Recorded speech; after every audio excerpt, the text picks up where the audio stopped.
한국에서는 지하철을 탈 때 승강장에서만 줄을 서죠. 중국에서는 입구를 들어가면서부터 줄을 섭니다. 그 정도로 사람이 많냐고요? 그게 아닙니다. 물론 출퇴근 시간대에는 똑같이 지옥철이긴 하지만 그것 때문이 아닙니다. 오늘은 한국에서 다소 생소할 법한 중국에서만 볼 수 있는 광경에 대해서 알아보기 위해 중국으로 날아가 보겠습니다. 비행기가 곧 이륙할 예정입니다.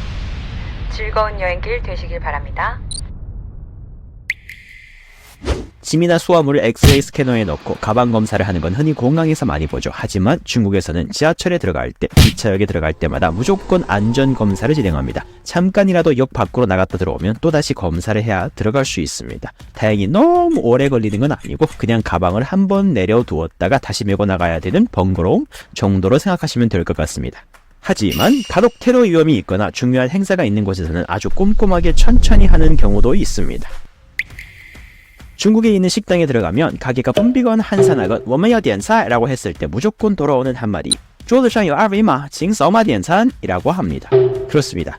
지금 중국은 가게 안, 노점 등 그 어떤 곳이든 주문이나 결제를 할 때 무조건 QR코드를 씁니다. 즉 전자화폐가 온 나라를 점령했다고 해도 무방하죠. 물론 현금이 무조건 안 되는 건 아닙니다. 그런데 아예 거스름돈이 없다고 하는 곳도 가끔 있기에 만약 중국 여행을 가게 된다면 위챗페이나 알리페이를 준비해서 가는 것이 좋습니다. 한국의 은행이나 카드도 연동할 수 있으니 신청이 어렵지 않습니다. 뭔가 생소하고 불편한 것 같지만 한 번씩 써보면 진짜 폰만 있으면 되겠구나 라는 생각이 절로 들 정도로 편리합니다.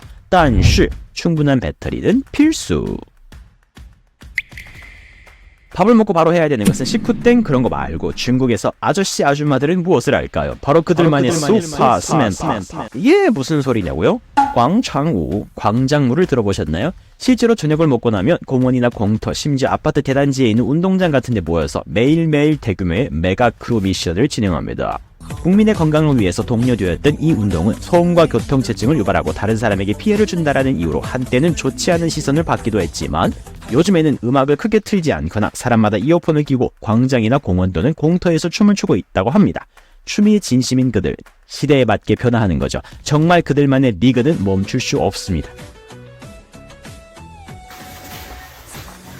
자, 이제부터 아주 쉬운 광창우 대표적인 동작 알려드리도록 하겠습니다. 자, 먼저 손은 쉽죠? 자, 모았다가 네, 앞으로 몸은 같이 움직여주면 좋아요. 자, 발을 나갈 건데요. 발 갑니다. 왼쪽. 너무 쉽죠? 근데 같이 해야 되는 거예요.